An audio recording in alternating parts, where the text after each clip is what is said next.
Gloire à Dieu à tous. Nous sommes très heureux de rencontrer notre Père, voilà qui est le berger de l'Église. Et nous voudrons pour cette année lui arracher une pensée de Dieu pour l'Église et aussi avoir une orientation, des conseils de sa part. Alors, suivez mon regard.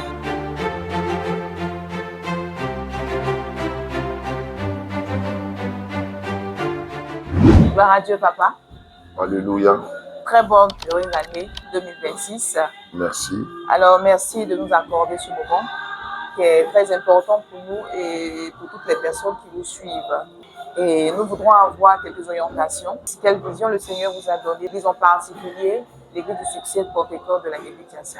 Que Dieu vous bénisse abondamment. Merci de m'interviewer ce matin. Je profite de cette lucarne pour souhaiter le meilleur à tous les services comme de l'église Pentecôte de Côte d'Ivoire, de Tia-Salé, à tous les fidèles de l'église et à tous les ouvriers qui travaillent nuit et jour pour l'église, afin de permettre à l'église de Pentecôte de Côte d'Ivoire de Tia-Salé d'avancer et d'avoir un impact sur la vie de Tia-Salé et dans la région Anibé-Tiassa. Il faut dire que cette année, la vision est grande.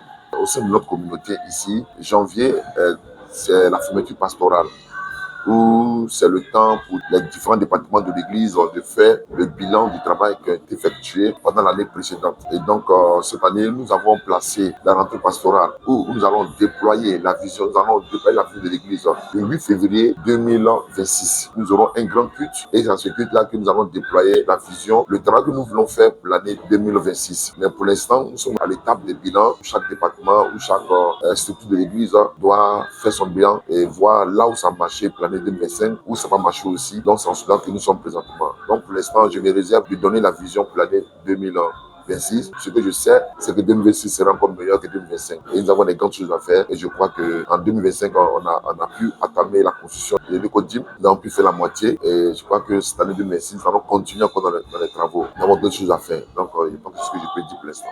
Merci, homme de Dieu. Spirituel, devons-nous prioriser cette année? Est-ce la prière, la sanctification ou l'engagement dans l'œuvre du Seigneur? Cette année, par rapport au bilan de l'année passée, l'accent sera mis plus sur la spiritualité de chaque chrétien, c'est-à-dire avoir une vie selon Dieu, pour permettre aux gens de grandir spirituellement et afin d'avoir de l'impact. Et cela englobe la sanctification, la consécration, la prière et autres jeunes. C'est-à-dire on met l'accent là-dessus pour former la vie des chrétiens, sans permettre aux chrétiens de ressembler à Christ. Nous allons faire cette année.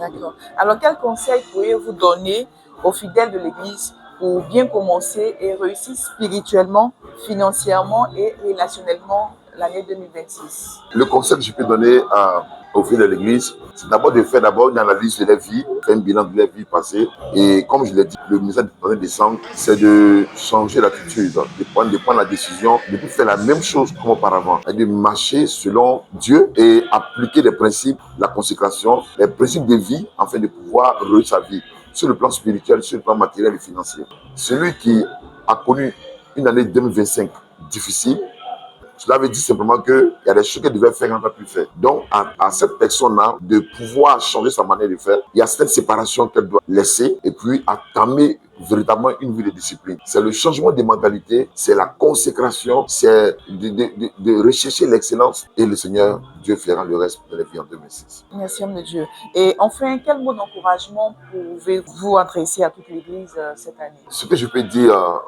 c'est de demander aux fidèles d'être patients, de continuer à chercher la face de Dieu. Et Dieu a un temps pour tout le monde. Les temps de souffrance ne sauraient se comparer à autant de gloire que Dieu envoie pour chacun. Donc, pour ceux qui ont vu les difficultés, qui revoient les manières de faire, qui continuent de persévérer dans la voie de Dieu, le Seigneur s'en met puissance sur la vie. Et je crois que 2026 va être une année vraiment meilleure. Une année de grâce, une année de bénédiction, une année de puissance, une année d'ouverture, une année de témoignage, une année d'opportunité, vraiment une année de croissance spirituelle. Et je crois que Dieu fera beaucoup de choses pour l'Église. Et je les encourage à persévérer dans la voie de Dieu, parce que le Seigneur puisse les bénir abondamment. Vraiment, merci beaucoup, apôtre, pour votre disponibilité et aussi pour vos paroles inspirées. Que le Seigneur vous fortifie et que vous utilise davantage pour impacter la génération que nous sommes. Amen. Alors, l'homme de Dieu, nous avons maintenant fini. Et comme vous l'avez entendu, l'homme de Dieu nous a donné des directives, des conseils. Et je pense que par la grâce de Dieu, nous serons richement bénis cette année. Alors que Dieu vous bénisse.